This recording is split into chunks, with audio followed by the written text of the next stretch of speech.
Hi, everybody. My name is Buzz Leer, and I'm the host of The Vertical Buzz.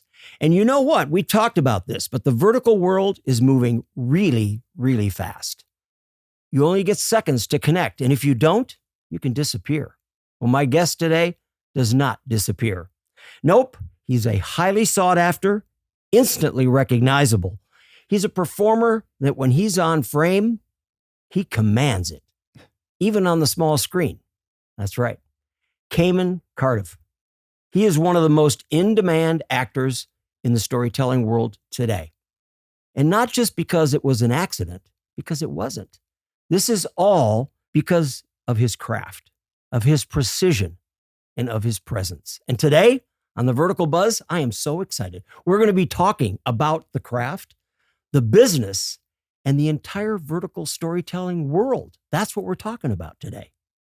So are you ready to do this? Because this is going to be done with one of the top tier voices in the entire vertical industry. I'm so excited. Are you ready? You ready? Sound speeding? Camera speeding? This is The Vertical Buzz. Action!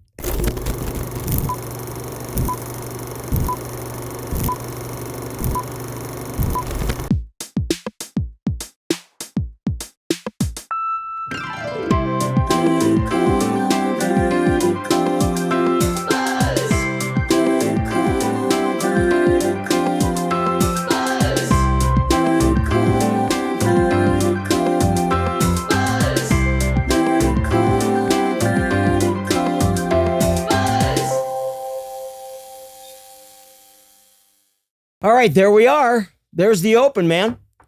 Wow. I'm feeling How you feeling? honored. Oh, no, this is awesome. Hey, you guys, so I'm going to embarrass you because I'm going to read your bio. We got to talk about Cayman himself, right? So let's do this. Cayman Cardiff, this is what you told me. So you sent me this. So I'm just going to do it. It's just IMDb. Okay, My agent helped me with that one. He grew up in the South, which is kind of cool. Received a Bachelor of Arts degree with honors in Spanish. Sí, señor. Sí, señor. Okay. Buenos dias. You could talk to Anna all day long. I know. We should. Actually, we have. Yeah, that's right. And he went to the University of Utah, which I find to be fascinating, which is great. They used to be a Pac-12 school. Now the Pac-12 is no more, but it is in a different form. He began his acting career in middle school in musical theater. Continued throughout high school, performing in leading roles, and after graduating from college, moved directly right here to Los Angeles, where he has successfully started his acting career and has gone full-time.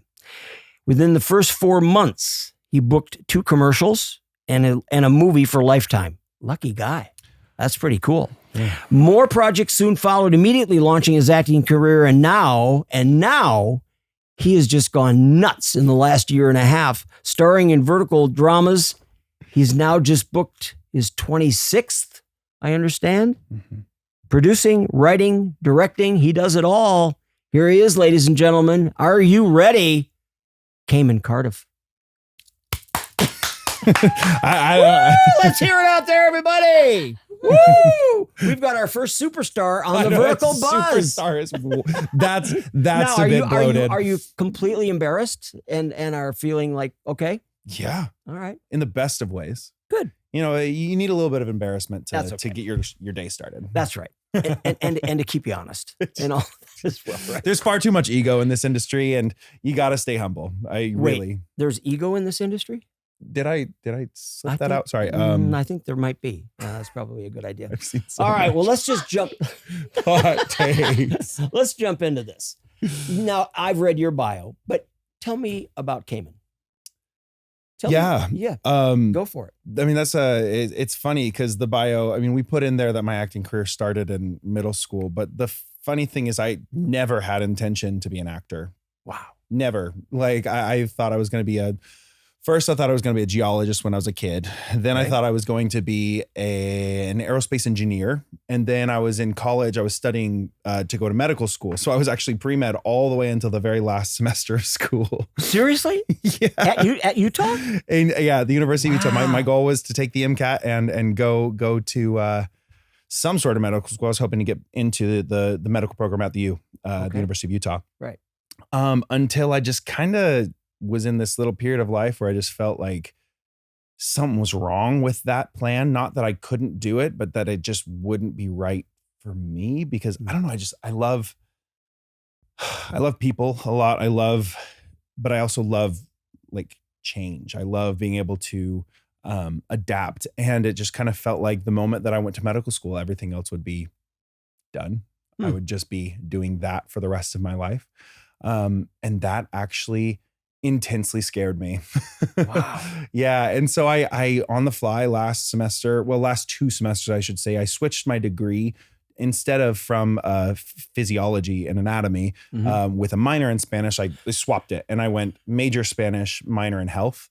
Okay. And graduated without knowing what I was going to do until I had a manager in LA reach out to me just through an email.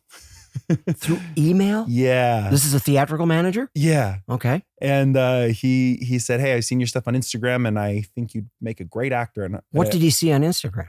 I mean, he just saw my profile. I had done some like modeling photos, but not like paid or anything, just shot with photographers, just for fun, just because, why not? I wanted to grow social media because everybody does. And when was this? When did this happen? 2023. Wow. Yeah. So I ended up graduating that year. Okay. And then I decided, I was like, okay, well, let me try this thing. I didn't really have any specific plans with my degree for Spanish other than maybe I could go somewhere abroad, teach, do something, but I'd figure it out. And came to LA. I'd been coming regularly to play volleyball on the beach. All right. And he's like, next time you're in LA, let's talk. So I talked, and sure enough, he's like, do this, Actors Access, casting networks, get some headshots, all of those. So he started getting you into all the ways that the way that a manager does. Yeah. And okay, that's great. He said that I needed to move out, and I was like, okay, I had a few things to finish up here, graduated, and then January of 2024 was when I moved. And I started taking classes from various teachers here in LA. Because like I said, I'd never actually taken classes. I didn't really know what I was doing. You had not really done any camera work. Oh, zero. Absolutely zero. Zip, not on nothing. No, stills, yes, but not right. But not no acting, theatrical, nothing. No commercial work, no nothing. So I started taking classes 2024, and then in July of that year, I got my first role on a Lifetime. That was film. Betrayed by Love, and it was still has so much value in my sure, because of course, actually it was really cool. I was working with Marla Sokoloff as my director. She was phenomenal, but the moment she called to action, it was a stunt scene with Mark Herman, another vertical actor, but he was the lead in this film.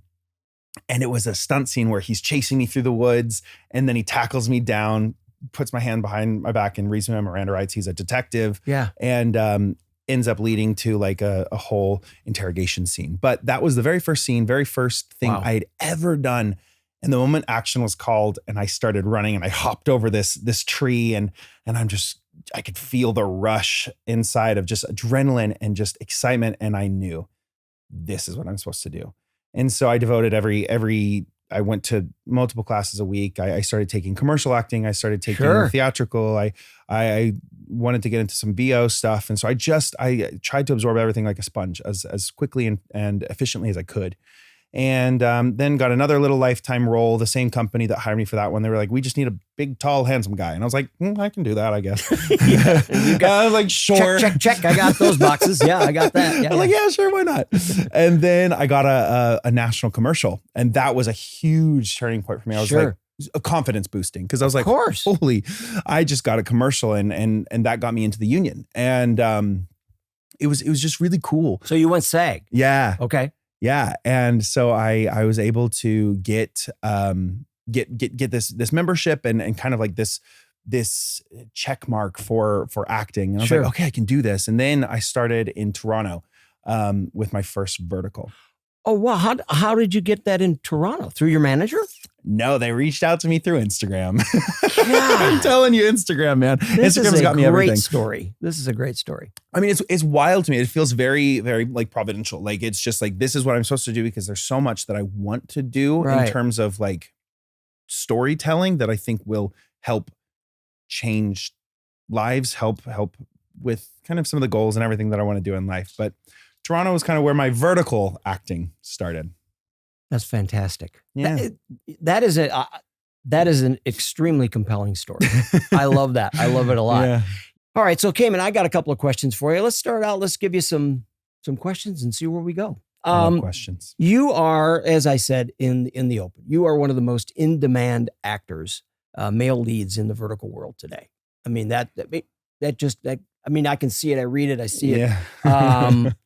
When did you realize that this format was maybe, I know you haven't been doing it long, but did it take you long to think that this was not a trend, that this was going to be a career? Well, it's funny. That question actually leads kind of right into the story that I was telling, just a continuation. It was that first project up in Toronto. Great. I got there, and actually that first movie that I did with Mark, he mentioned verticals with his other co-star who was the guy on the Lifetime. Yeah, Mark. Yeah. He had talked about a few verticals, and in my mind, he was like, there was like this weird hush feeling about it. And I was like, they're weird or kooky. And I was like, okay, it sounds kind of Oh no, weird. I've got stories like that too, because my agent said, don't do them. Yeah. I mean, it was like, oh, you don't want to be doing these. Oh yeah. And like, very much a year and a half ago, that was the playing field. That was the feeling.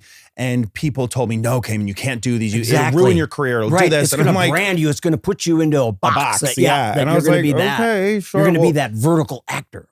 This one in Toronto felt very like low risk because one, it was out of the country. Yep. And two, they were asking for me. It was, I was like, why not travel to go and do a movie? How fun is that? Exactly. And then see what this whole buzz is about. Yes. And for lack of a better word. For lack of a better buzz. word. Here we are. Cheers. Cheers. So I get there, and second night I'm there after we've started filming. I call up my manager, Irv, and I said, Irv, these are real. Right. Like these are movies. Like these are same quality, if not higher budget than the Lifetime movies that I've already done. Yeah, right. And I was like, we need to get on this. Like I need to do more of these because this is awesome.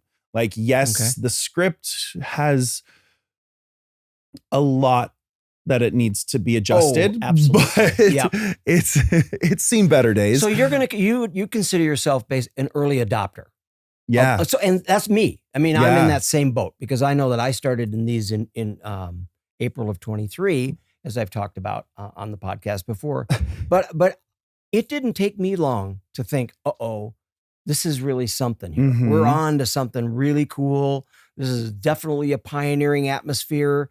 It's gonna grow. It's gonna be organic. I don't know where it's gonna go or how it's gonna get there, but I'm on this train and I'm not getting off. I'm staying right here. And it sure has grown. Has. I saw that potential. I said, you know what, Irv, these are just soap opera movies. Right. One-off soap opera movies. And I know a lot of actors who got their start in soap operas. And I was like, you know what, if I can do more of these.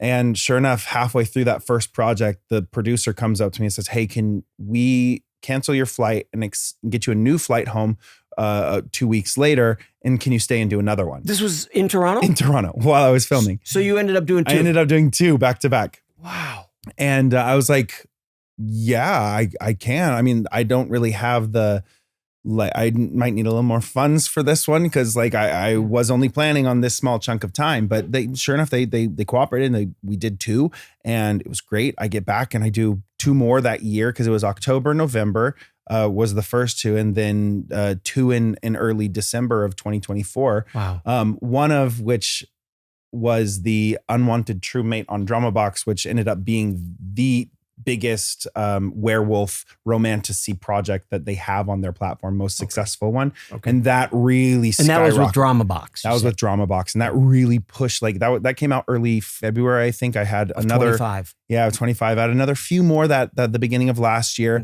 that I did. But once that one came out and just kind of blew up, that's when my face and name kind of started growing in the eyes of people. And I got a lot more calls, a lot more straight to either callbacks or straight offers. Right. As the werewolf guy.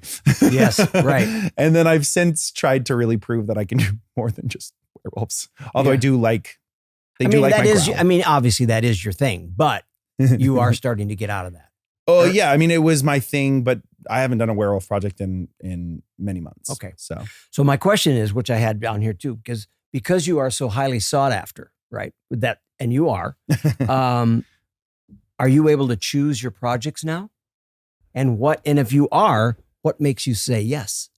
Yeah, that's a really phenomenal question. I am blessed and grateful, beyond grateful, that I do have the opportunity to choose. Right. I get lots of offers or callbacks or just scripts given to me. They're like, hey, will you be our lead for this?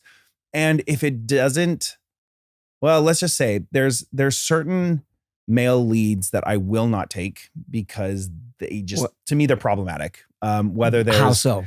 Yeah, I mean, there can be a lot of scripts in which he's violent towards women or towards children, and there's scripts in which that's almost going to be an episode at the upcoming time here for the Vertical Buzz is the violence. I mean, that's a whole nother thing, but or SA, that type of abuse. Just there's a time and a place for these types of stories, and a clickbaity style, not high consciousness to it really does not read well on these types of formats. And so it looks really, I don't know, it makes me clutch my pearls every time, like I'm just like, oh geez, that's not something that I want to see. And I know a lot of people, especially I'm really in touch with my fans, they don't want to see that. So if there's any of that type of high violence, especially coming from my character, or things that just feel soft core like, I have to turn it away. I understand, because that was one of my other questions that I heard. Because you are able to kind of be somewhat picky on what you do, right? Yeah. How aware are you of your personal brand in this space? And that's something that you probably have to be aware of now, right? Yeah. Big time. So if you are, how intentional are you to shoot that and shape it? Yeah. I pretty early on, based on my presence on set and how I portrayed my male lead characters, I became kind of known as this like green flag guy. Like my characters, I try to play them in such a way in which it shows men how they can be towards women. Okay. And it shows women how they should be treated. Yes. So green flags versus red flags. Got it. And so that kind of happened early on. And I've really tried to continue that, especially with the hero roles. But I have been able to play a few non-hero roles, either an anti-hero or a villain.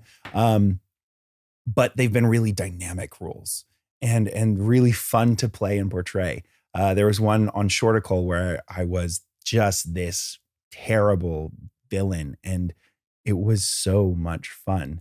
But I also played him in such a way that he felt like a real lived-in person. He felt like he owned this town. He felt like a god in this town. But it wasn't just the over-the-top, I'm going to slap your mother because you're it wasn't melodrama. It was real drama. And that was so much fun. And I felt like that is something that I've been trying to do, is shape my image as somebody who can play any role. Okay. Give me something, give me an idea, and I will play it. I will embody it. Because ultimately, in the end of the day, I want to be an actor who can play and portray anything. Let me backtrack here a minute. You've done one basically horizontal film lifetime. Mm-hmm. Have you done any other horizontal films? So it was that one lifetime where I really, it drives me nuts to call it horizontal. I know. No traditional. I don't know. Traditional, horizontal, whatever. Zani. Yeah. I did one lifetime and then one like kind of day player role in another. And then that commercial. And those were really the horizontal. I just did a short film last year. Okay. And I've got a few other projects lined up. Coming up? Yeah, coming up. Okay. And I'm producing a horror film and starring in that. There's actually a couple that I'm going to be doing this year in that vein. Oh, cool. Yeah. So there's stuff coming up. You need an old guy? You need an old guy anywhere? Always. I'll put it out there. No, I'm right there. Hey, we're going to come back, but we have to do a little bit of we're going to clear the air. Clear the air? We call it. We're going to clear the air with Arrow Arrow.co. This is my sponsor, which is a really cool sponsor. We love a good sponsor. It is the most incredible air purifier on the market. It's called Arrow.co. The AC150 air purifier. It cleans a room up to 300 square feet. You can download the app onto your phone with your nice phone cover that says The Vertical Buzz. There you go, like that. You download it on your phone. It'll tell you how much dirt is in your room, how much shit is flying around your room, and how you got to clean it out. That's what the AC150 does. Wow. And it does it, and it has a HEPA filters, multi-stage filtration, activated carbon, advanced ionization. AC150 Arrow Air Purifier helps create a healthier space to live, work, and create. Clean air, zero drama. Wow. I wonder if I get one of those, I'll also have not red eyes when I wake up in the morning. That's right. We talked about red eyes already today. We did. So many particles. You have to got to put in the eye drops, especially in the verticals when they shoot you so close. They're all the time. They're here. Yes, exactly. Looking up my nostrils at my nose hairs. Like, I got to go get them trimmed. What do you think? Here, I got another question for you about the business part of it. What do you think male actors in verticals are they finally being seen as bankable talent and not just interchangeable leads? That's wow. A fascinating question too. I think there's a whole they weren't bankable in the beginning. Yeah. Now there's several of you guys that are. At least I see it that way. Yeah. I think the ones that are doing this and, they were hired because they are handsome or pretty or whatever. Right. And hadn't taken the time to learn some of the acting skills that really, really do help in this space. Because oftentimes the scripts are tailored more for people who don't really need to act as much as you are just physical, just slap and punch and yell and shout. And they really want over the top acting. Right. And so that's really easy for anyone to do. Right. But when you find the more nuanced scripts, it really does take acting, or else it just falls flat and it doesn't look good. And we're heading in that direction with these. So yeah, I think the industry itself is demanding those bankable actors, as you're saying, but also I think the other ones still have their place if they haven't taken the time to continue. And all I can tell you is that I just finished a project with Shara TV, which it was the single best script in a vertical that I've read, and I've done a lot of them. Yeah. And this script I could not put down, read it cover to cover. It's not coming out until whenever in this year, but sometime in April. I think. Working with Shara TV it also was a great experience because they are taking they're having a very close eye on the abuse of women, the demeaning of women, the hitting, the punching, the falling. That didn't exist in this vertical. They pushed all the rules that anybody in verticals has said, oh, you can't do that. Oh, you can't do that. Well, guess what, guys? They did, and it's keep great. an eye out because Shara TV is doing I know both Kylie and Candace very personally. And I love Kylie them coming so much. Kylie's wonderful. I can't She's wait gonna be for phenomenal. that. That'll be fun. And I think it's going to take people pushing the envelope, as it were, in different directions, finding new genre, finding new ways to integrate. Right. Because that's what the space really and truly needs is elevation and integration back into the film and TV industry as a whole, so that they can be seen and taken seriously. And I mean, people are already seeing and taking these verticals seriously because of the money that they're demanding. Okay. So again, vertical storytelling, I talk about this all the time. It gets criticized. I mean, the criticizing, I was just talking about this earlier, that there's a lot of now Instagram pages out there, a ton of Instagram. I mean, there's probably 10 or 20 more that popped up today. As I'm reading these in the last several weeks, what I'm really realizing that most of them are bashing the verticals. They're bashing the scripts, or they're saying this was this didn't look good. The sound was wrong, or this is wrong, or that's wrong. There's so much not positivity going on about the verticals. So my question would be is, what are they, and this might be a tough one to answer, but what are they getting wrong? If there's this much attitude about people and they don't understand it, what are they getting wrong in this? The naysayers? Yes. The naysayers. I think what they're getting wrong is they see art as this special thing that the industry has held for so many years. They see creativity as a special thing that the industry has held for so many years in their hands and said, this is what cinema looks like. Right. This is what beauty looks like. And yeah, that is a flavor and form of cinema and beauty. Right. But what verticals and microdramas in general are doing is they're taking what people want. They want romance. They want really easily digestible pieces, really easy formats and plots that they can watch, but not actually watch while they're doing their laundry or doing the dishes or honestly, while their partners are watching football. They have something to watch. Most of the time it's That's right. women in their late 20s to 60s.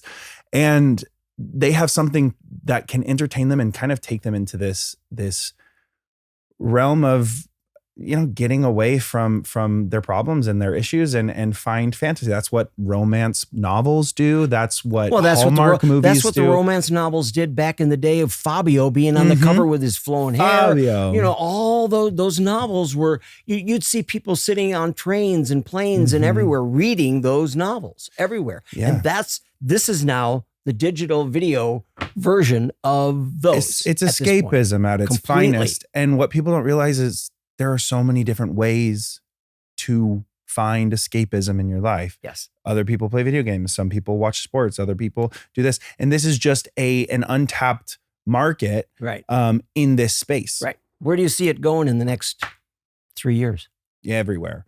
I call it mobile television. That's really what it is. And it's just like television kind of started with these episodic, soapy like shows, and you've got daytime TV and all these.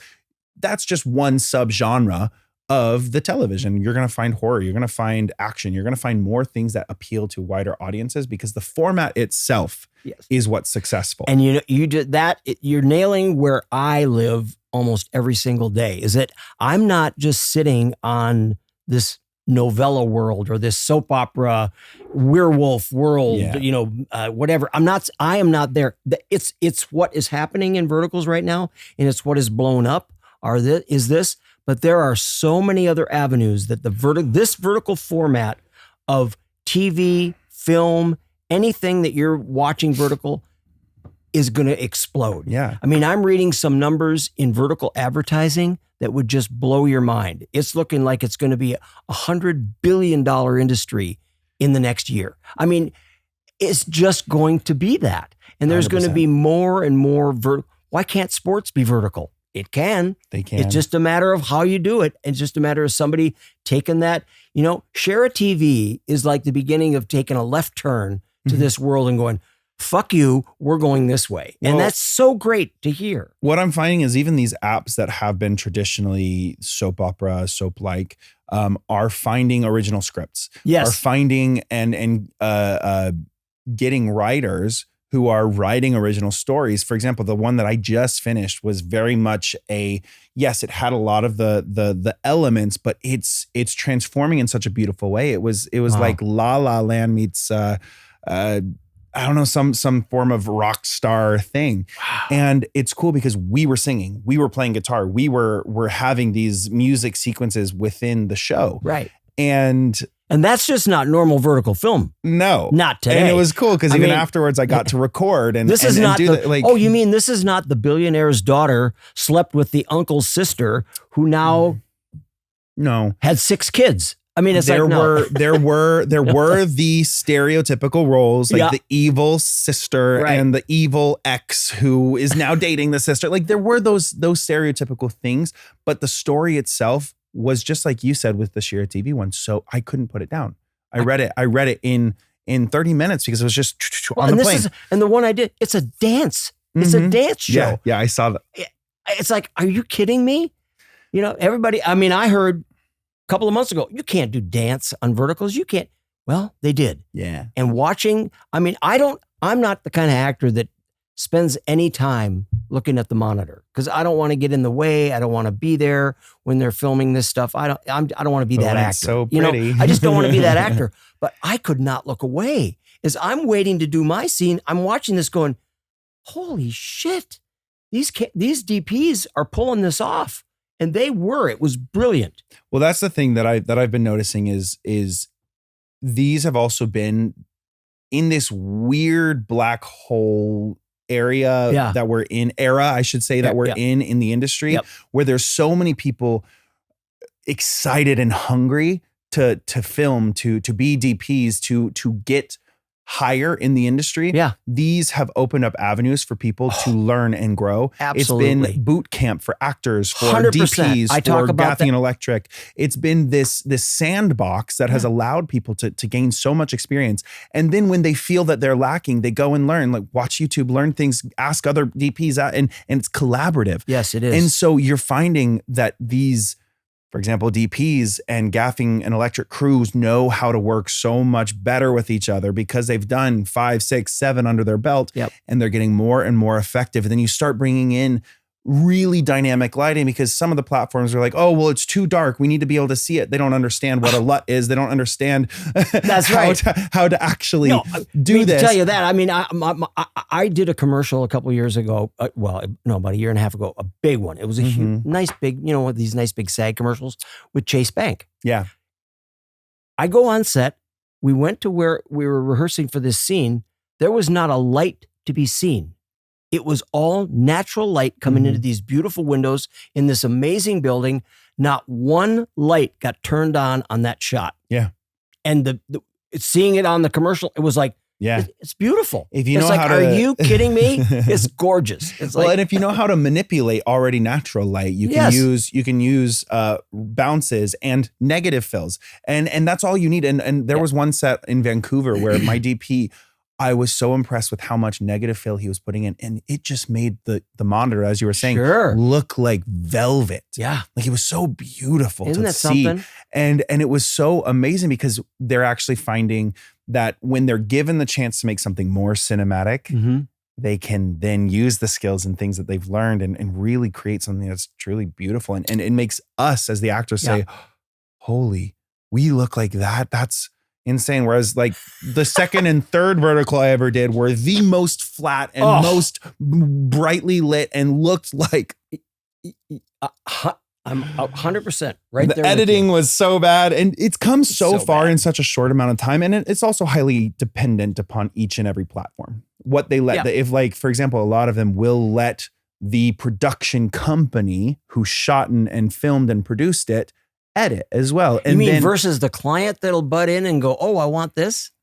How often does that happen? We've talked about that a few times. But look, I love your look on that. It's like, oh no, that client coming in and going, hey, why don't you try doing this? Or my favorite, why don't we make this look like we did in China? Or hey, we're like, well, no, we need this exact shot. And because this has worked in China because we got a lot of views on this. Like, oh, really? My favorite is you hear a whisper after the take from the EP, and then the director comes up and says, well, so they're wondering on this take if you could give more. More what? Can you like elaborate maybe? They just want more emotion. I'm like, great, that's a start. What kind? Yes.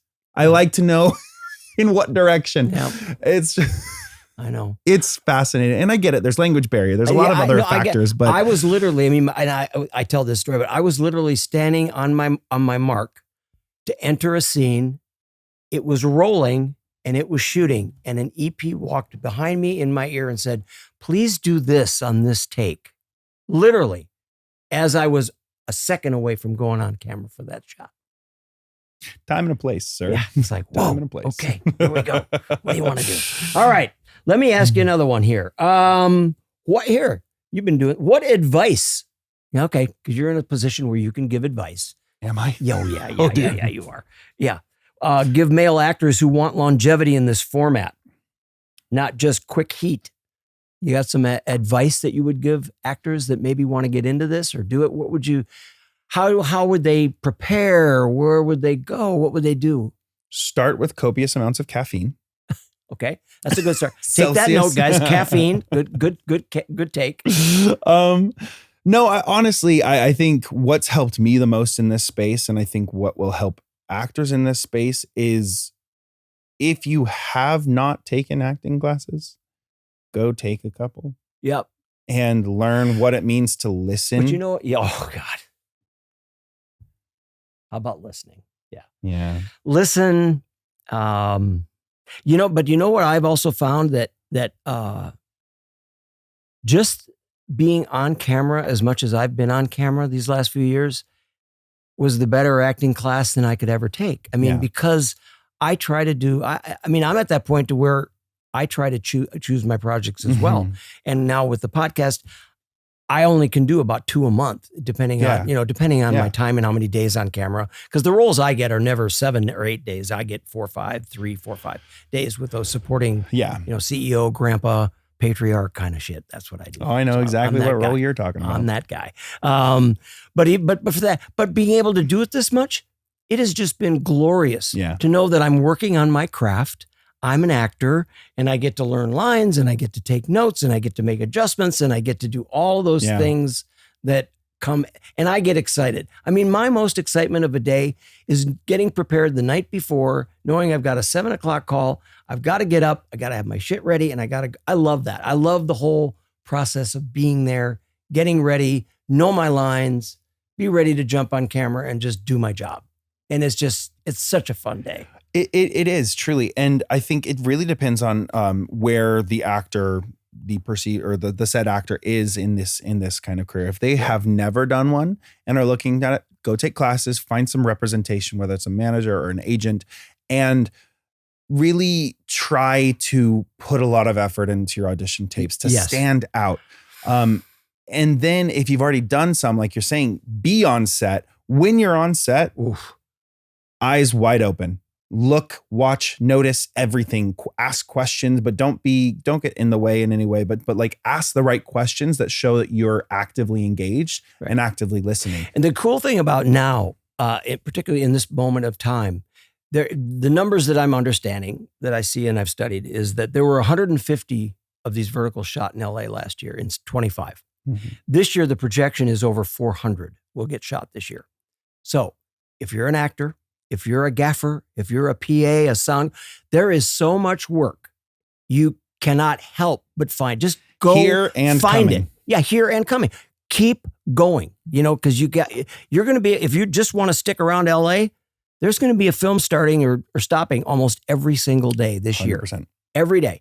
And they hire 30 to 40 people on every set. Yeah. So there is jobs. Go be a day player. Go be a supporting lead. Absolutely. Go do whatever role you can right now. That's right. Make the connections, because that's been one of the most phenomenal things for me. I somehow got into this right before the boom. Right. And so I became known, but in every single set, I have met a new producer, met a new director, met a new executive producer, met a new person who just came on set for the day to see what they were doing, met somebody from this big studio, because there's so much buzz around all of this that it's just so good to open your mouth and shake a hand every day.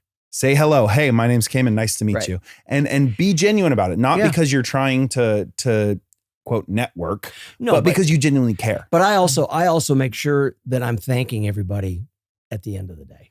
I'm thanking everybody. And if I get a chance and if I know that I've got the right people, I will send texts and emails post-production just to thank them for the work. I mean, because that's how you get the call back. That's how you get that call 2 weeks later going, I got another one. Can you be it? And you are able to bypass the audition space, because that's going to happen. My best 2 pieces of advice for any actor on set. 1, be the person that everybody wants to work with, not has to work with. Thank you. And 2, come with solutions, not problems. If there's something you can't do or won't do or you don't feel comfortable doing, then find a solution for it. If there's something that's happening on set that you've seen in another place and you're like, oh, this was the solution, don't be afraid to speak up. Come with a solution. Right. The person who brings solutions and not, no, I can't do that. Sorry, there's a problem. I can't. This is not right. Oh my God, why are we doing it like this? The person who comes with that negative energy is not somebody who wants to be brought back. That's correct. But if you come with solutions, even in the face of problems or the face of conflict, Right. then you are going to be somebody that they see as That's exactly right. as noteworthy, as somebody as trustworthy and reliable, Right. versus somebody who causes issues. That's right. All right, we're going to do another quick spot here for aero.co. We got AEIRO. We're going to clear the air. Take a deep breath. Because the only thing that you should be breathing in is inspiration. How's that for Zen? Is that pretty good? I like that. Is that good? You out there? I like That's that. right. You like that? A little bit of ASMR over here. AEIRO.co, the AC-150 air purifier. Make sure that you check them out. It is the best air purifier on the market. AEIRO.co, AC-150. Check it out. All right. Now, I'm going to go into a little bit of a thing here. Oh, I love a thing. We're going to do a thing, okay? Things are fun. We're going to do a thing. We're going to do a rapid fire. We got rapid fire Cayman, okay? Shoot. You ready? Yeah. All right. Here are 5 one-word answers that are a little bit edgy, but we're going to go for it. And so just one word. I'm going to, don't look. Don't look. These are all like, okay. Ready? Question number 1. Vertical filmmaking in one word. Go. Chaotic. Hollywood's reaction to vertical content. Jaw-dropping. Your on-set superpower. Empathy. The future of storytelling is Vertical. right answer. Da-da-da. Why do I feel pigeonholed on that one? And that's it. You've just been on episode. I love it. Whoa. What just happened? Oh, great answer. So cool wouldn't have been good? No. The future of storytelling is vertical. There it is right there. There's the answer. We love that. Okay, question number 5. 5. All right, this is about you. Fame in the phone era feels like Social media. that's good. No, because that's right. That's what it is for me. That's so much of it right now. And then I wrote down here that if I want to push you and get a little bit more playful, here's a question: vertical versus horizontal. Who's the winner? Da, na, na, na, na, na. Is there a winner? Both. I think they'll both help each other. That is my answer. Yeah, there's not one clear, like that's what my whole thing. And I actually because that answer 3 years ago would have been horizontal. Oh, what yeah, the fuck? 100%. Are you kidding me? What's a vertical? I mean, that still is being asked that question. What's a vertical? on my phone, I have. Can we zero in on Yeah. this one? Oh, I love that. So I actually made this. I don't know how to get that, but it says, what does it say? It says elevate and integrate.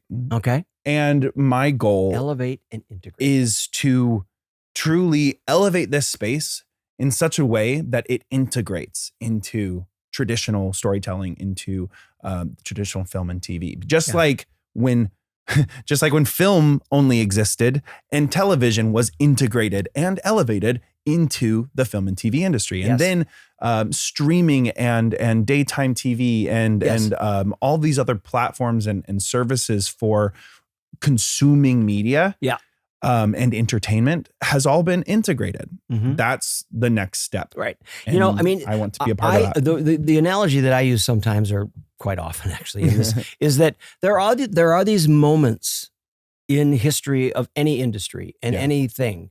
I was in the sales and marketing world for over 40 years. So I dealt a lot with retail, and I use that analogy a lot because I lived through the department stores, the big box era, and then right on into Amazon. And that change from big box, small retailer to Amazon retail, is where we are with this world of film. It's Yeah. like this vertical film world is doing what Amazon did to Yeah. retail. That's one 100%. analogy that I use. It's also something that people can maybe understand a little bit easier Yeah. than understanding this. I mean, you're taking But it. this is silent film to talkie. We're Yeah. at that Yeah, moment. yeah. We're at that moment in entertainment. Well, what people don't realize is entertainment has been driven not just by those consuming it, but by the technology that allows it. That's correct. That is exactly. We technology haven't even has- talked about that enough, but Technology continues to develop. And right now, the technology that matters truly to every single human on this planet is the phone. oh yes, And because this is where it happens. because It's all phones right here. are dominant. Right there, vertical buzz. Right. And because you can watch it while you're in your bed, you can watch it while you're on the train, or you can watch it while you're even on the plane and you're getting Delta Wi-Fi. Yeah. You can watch which I've done. I used You to read the newspaper when I would go to the bathroom. Now I read my phone. That's what everybody does. And so that is the next and best way to get things to people. Right. Now, I know it sounds silly because people the counter argument was, well, you can still watch Netflix on your phone. You can still watch Hulu on your phone. All you have to do is just turn it. And I'm like, I get that. I do. I get that. But people won't open up Netflix on the toilet. They won't.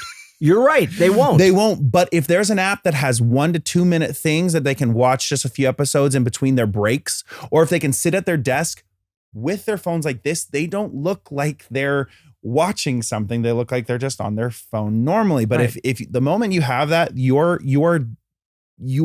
Like in a this? yes. That means I'm watching a game. Mhm. I'm watching the football game, or I'm watching this and I'm watching that, or I'm sitting on the plane and I didn't bring my iPad, so I'm Yeah. watching Netflix on my phone. But that's the only time that I Yeah. do that. And so it's just a way where you can swap between social media, you can swap between your vertical dramas, you can Right. swap between your text messages, just with a few swipes of the finger, and still be consuming this media that is so relevant today now because of this technology. So it's technology driven, and that's why these aren't going to go away ever.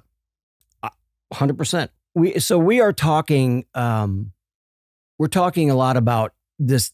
The whole format is still evolving itself. I mean, to me, it's like a medium that we're watching happen in real time. I mean, this is like evolving in real time, and it's just like happening and all that. It's fascinating. And the other thing that I read the other day, that it's like this format is still defining its grammar. How's that? Yeah. Kind of.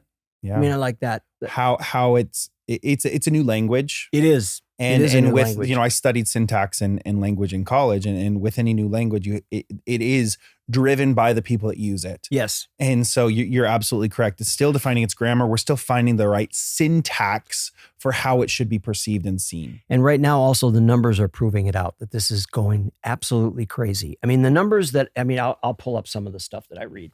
Okay, in 2025, here you might like it. You like numbers? You're Love good number numbers. guys? Okay. Yeah. So in 2025, short form content, including short dramas, reached approximately, you ready for this one? Reached approximately worldwide $100 billion.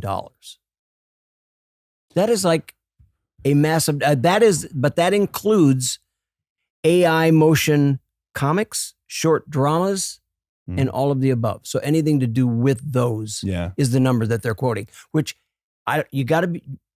people better pay attention, because this AI motion They are. comic book business, you talk about It's- something exploding and it's going nuts. Fascinating too. They took Unwanted True Mate, and I guess they sold the rights to it to one of Is these that things. right? And literally, I see myself as a comic book character talking, and it's my voice. and it's so weird because Whoa. and that was before I started putting in these AI clauses in my contracts and things like that. But it's fascinating because they Yeah. will just take that and be like, money, money, money, money. Oh my And so, God. yeah, it's fascinating to see you turn into an AI cartoon and then them still using your voice and likeness.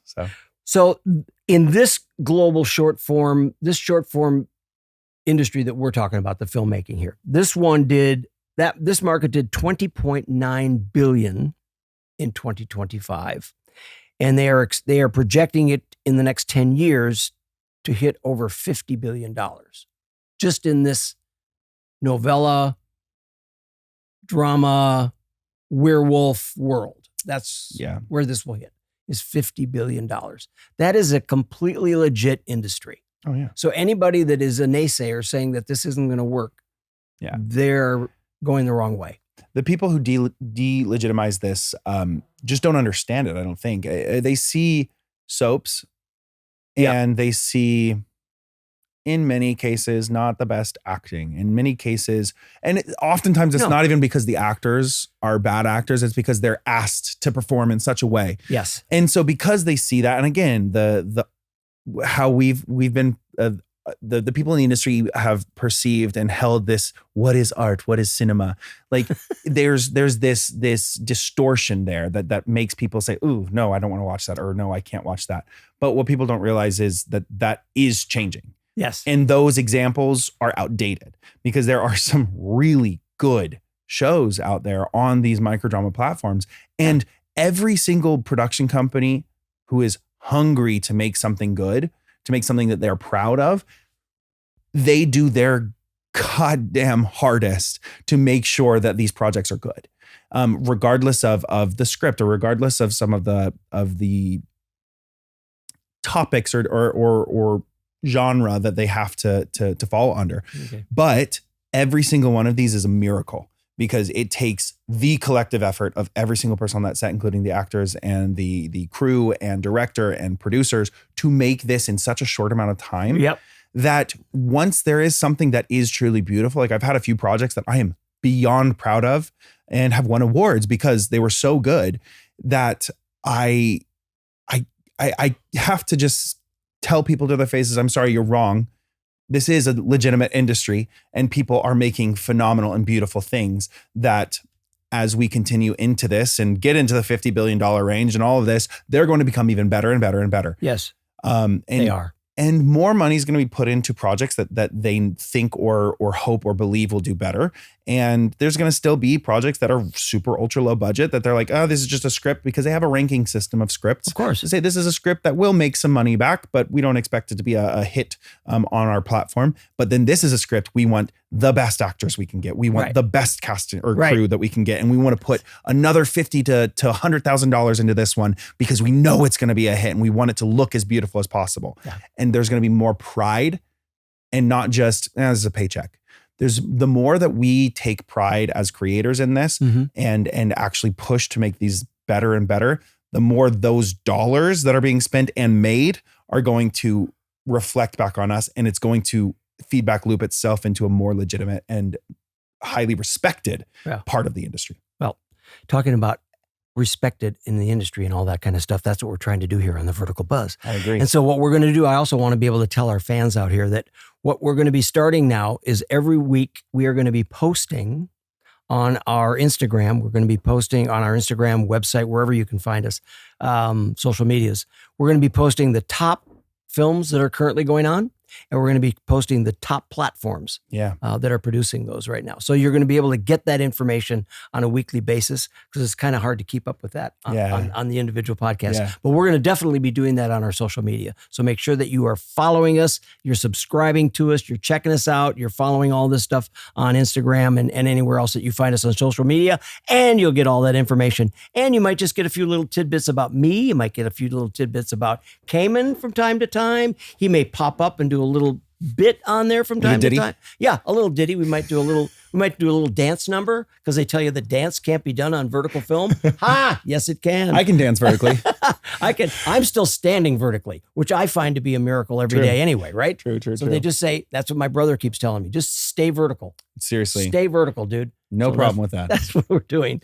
I do have a question for you on this. Oh my gosh. Go ahead. In all that you just said, you're going to be posting the leading platforms and things like that. What metric do you think personally is the most important metric when it comes to which one is successful or not? Well, you have to start with money, because that's the way anybody ever, grades all this stuff is it's how many views it's getting, and how much money it's getting at the box office, basically, or however they're figuring out the phone office. Yeah. Coin that. But I mean, I don't know that I'm going to actually be physically reviewing all these films, because it's still, Listen, these things are, these vertical films are still in that place where they're not allowing us to watch them, even though we've done the films. Yeah. You have to still go in and buy Trust them, me, I know. which is like, we're going to get there. We got to keep pushing these platforms to say, look, as actors, we want to be able to watch our work. Let us watch our work. Let us watch our work, you guys. Come on, Real Short. Come on, DramaBox. Come on, Drama Wave. We'll shout you out. We just want you to. Exactly. We're only gonna push the platform more. So let us watch our work, and then we will tell us what it is. And we will stand up and salute and do whatever it needs to be for you. That's right. We'll shout it from the rooftops. I'm mad as hell and I'm not taking it anymore. What's that from? What movie is that from? I'm mad as hell and I'm not taking it anymore. It's my money. I want it now. That's right. See, here's the deal. I don't know if you know this. Vertical Buzz is the lead sponsor on those awards. Really? Yes. That's cool. But we can talk about the nomination because you got nominated. Honestly, the only one that I care about is the werewolf one. I want to win that one. Oh. You probably, why wouldn't you? I don't know. I've been told I have for. How many are you up for? Well, Cost of Touch is one of the, I think, for best film, and then Nathaniel Sinclair, my actor, for best actor. Yeah. And then the werewolf one, and I think there was another one that I'm a part of, but I don't remember. I didn't get nominated. I just don't have a big enough social media thing. That's why. I know. That's why I have. You do. You're blessed. What's crazy is Facebook. Facebook is popping off. I had less than. Yes, I had Facebook. I had in July. Yeah, exactly. That's definitely in July. Yeah. In July last year, I had 8,000 people on my followers on my Facebook page. I started posting videos in July. I have almost 360,000 followers on Facebook in just like 6 months. Wow. And my Instagram's still growing, and that's like almost at 200, but it's just but your Facebook wild. Is bigger than your Instagram? Yeah. That's the demographic. That's definitely the demographic. 100%. Gotta be. That's why I don't think people understand. People keep trying on Instagram, and yeah, there's people on Instagram that will follow, but I think the largest demographic are the ones on Facebook. And when they see these videos that I'm posting, they're all from my films. Why don't you go ahead, tell this gang here, tell the people, what are the, if somebody is searching you and they want to search for Cayman Cardiff, how do they find you, and what films would you recommend they watch? Yeah. Recommend a couple of films. Tell us what's going on out there. No, that. Yes, Anna? That's okay. I would say, well, first of all, on Instagram, I'm just Cayman Cardiff, CaymanCardiff. Yep. That's my handle. Same thing on TikTok, and Facebook is my page, Cayman Cardiff, and that one also has, both of those have like the little verified symbol. Sure. There are a lot of fake accounts. There are many, innumerable, trying to say that they're me or my messaging platform. Your fan page, Cayman fan page. I do have some legitimate fan pages, but there's so many accounts saying that they're me and that they want to talk to people and scam. So please watch out for those. I can't tell enough. I agree. But if you want to go watch films of mine, I'd say my favorite ones right now. Listen up, guys. Here it comes. Last year, it was Vertical of the Year at Verticon, the Vertical Awards, and it was Under the Hood. Under the Hood. Cost of Touch, which is that Under the Hood was on Viglu. Cost of Touch, which was a DramaBox feature. That one is up for Best Vertical from Vertical Drama Love. And I would also say, if you want to watch a werewolf one, there are some really good ones, some that I've really enjoyed. And one of those would be Unwanted True Mate. That's one of my originals. It still holds up well, but I've definitely done a lot better acting since then. But that's good. That's fun though, because then they can watch your progression. Oh yeah, there's so much progression. That's what's so fun to do. On DramaBox, there's many features of me on there that you can watch. Same thing with Viglu, and I actually just had one on Real Shorts come out. The Billionaire's Fake Wife. And I'd actually say that one's a really good one to watch. The Billionaire's Fake Wife. If you want to see me as a villain, though, go to the Shorticle app and watch Forgive Me, Father. You'll see Tess Dinnerstein and Tyler Scherer as the romantic leads, and then me as the one who gets to stir everything up. And it's fun. There you go. We got the insight all right there. We're loving that. Oh yeah. Oh, that's so great. So now we know how to get a hold of. We know how to get a hold of Cayman. Yeah. You can get on his Instagram, get on his Facebook, get on wherever you can find him. Watch his films. Listen, we are so blessed that we've had this mega superstar from the vertical filmmaking world here today. This has just been an amazing day. I mean, I can't believe that it's gone that quickly. We're just about there. We're just about out of time. I love it. We're good. Just like that. It just happens, doesn't it? And you know what? Today just wasn't just a conversation. It wasn't. It was more like this is an inside look at what it takes to lead in a format that is actually changing in real time. That's how I view all of this. And Cayman is, you're obviously succeeding in this vertical world. And you're not just succeeding, but you are going to be known. You're going to have a pretty cool legacy because you're one of the guys that's shaping this. You're shaping it, and you're doing that one performance at a time. You know, I'm grateful you say that because my goal, as I said, is to elevate and integrate. I'm going to go on and do more traditional horizontal films and TV. Sure. And I'm already I'm at this level where I know that I can do that. But how cool is it that just horizontal is not the only thing available? That is what is so amazing. And what I want to do is I want to go into this world, the horizontal world, and tell the people there like, hey, sure, this is legitimate. I want to be a bridge. 100%. I want to be able to say, this is legitimate. This is legitimate. Let's bring them together. Let's film both. Yes. Let's film things that you can watch both ways, that you can put on Hulu and Amazon and HBO, but then also let them watch as they wanted. Make it more episodic. Let's combine. Let's converge. Let's evolve. Well, the way I talk about it too is vertical storytelling it's just not a shortcut.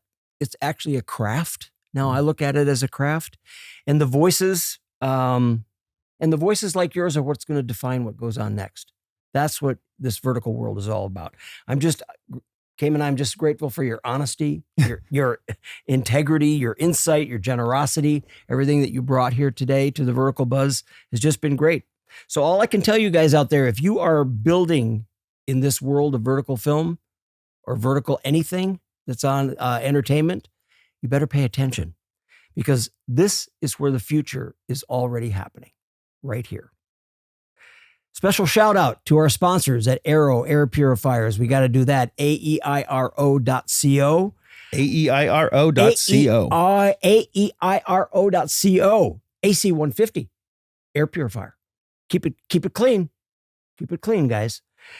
And of course, we have to give a big shout out here to Anna, our social media director. She's done such a great job. She keeps all that information coming every week. Make sure that you are following us, subscribing to this podcast, going out there and checking us out. Make comments, please. I will always try to write back the best I can. Maybe take me a day or two, but I will always try to reply to all your messages that are coming through. And we're getting such good response to the Vertical Buzz. It's been so much fun.